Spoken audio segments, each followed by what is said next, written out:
Leute, das wird das kürzeste und ja, Video.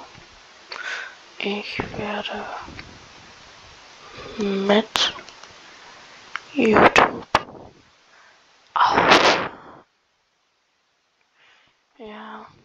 meiner Kanal mag eh niemand. Ich werde jetzt mit euch meine Videos löschen und ja.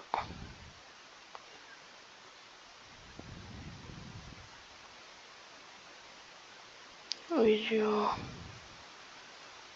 endgültig löschen. Das hier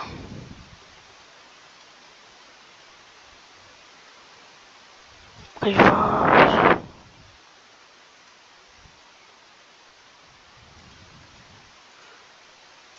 So. Das hier.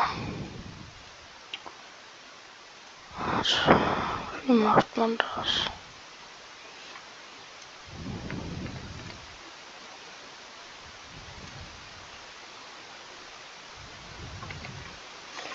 Ja, alles gut.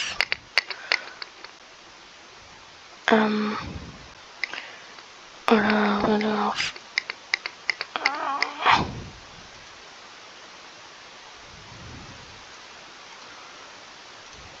privat nicht gelastet, also ihr könnt die nicht mehr sehen.